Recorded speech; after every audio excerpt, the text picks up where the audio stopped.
Con su permiso, diputado presidente. Esta iniciativa es parte de un plan integral para la reactivación económica del país. Es solo la primera de varias reformas encaminadas a conseguir dicho objetivo.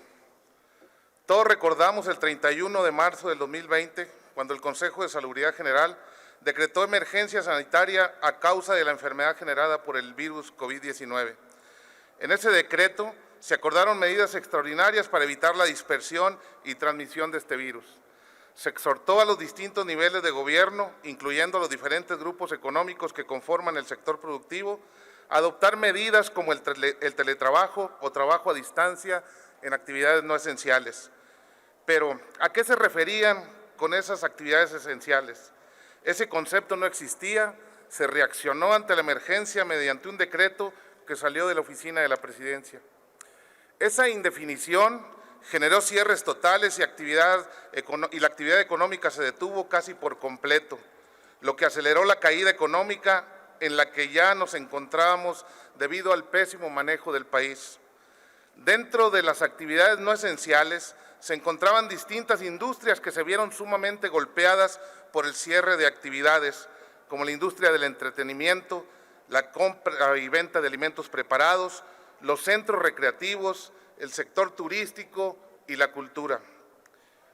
Estos y otros sectores han reportado pérdidas millonarias que no solo los afectan a ellos, sino a miles de familias debido a los recortes de personal que se vieron obligados a implementar para enfrentar la crisis sanitaria.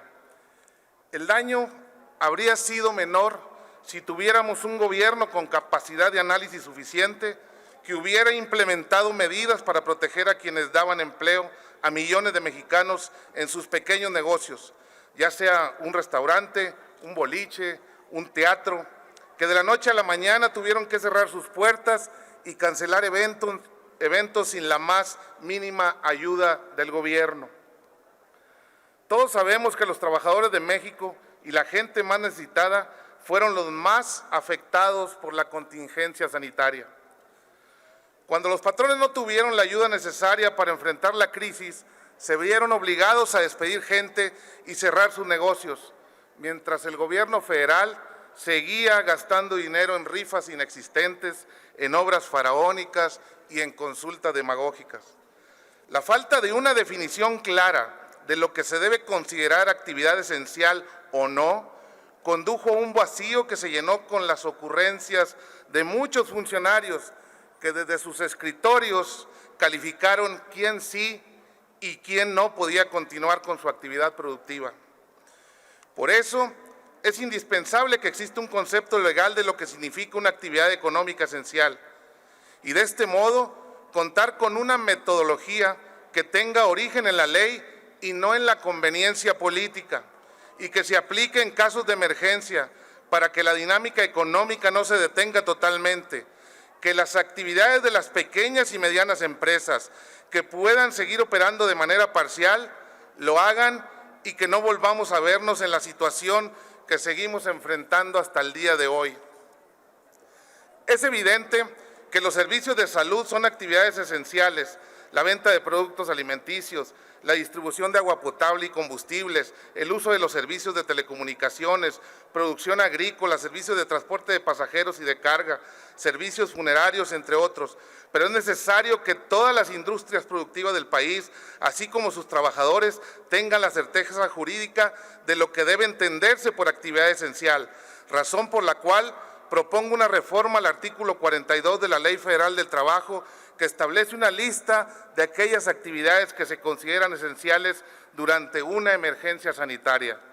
En el Partido Acción Nacional sabemos que perder un empleo es perder la tranquilidad, la estabilidad en la familia, y desde esta tribuna nos dirigimos a todos los mexicanos que nos ven. Sabemos que tu empleador no ha tenido para pagar la nómina, que se han cerrado restaurantes, pequeñas fondas, que no has podido ejercer tu profesión porque se rompió la cadena de valor debido a la indefinición legal de las actividades. Y así se han quedado millones sin la única fuente de ingreso. Eso es lo que sucede cuando la indolencia y el populismo marcan las políticas públicas.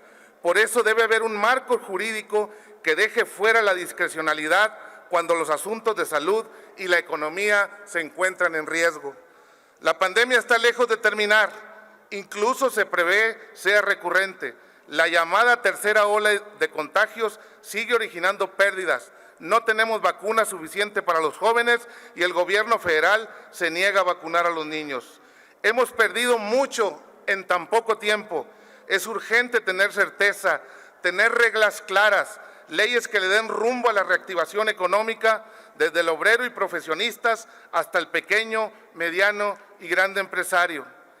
Hay que darle certeza jurídica a quienes generan empleos, otorgar facilidades y estímulos fiscales para promover la inversión y que los pequeños y microempresarios puedan diputado, conservar su negocio. Concluyo, presidente, para que las familias tengan un ingreso y muchos puedan salir de la pobreza a la que se nos ha llevado este gobierno sin sentidos, que desde hace meses agobia ya a millones de mexicanos. Es cuanto, diputado presidente. Gracias, diputado.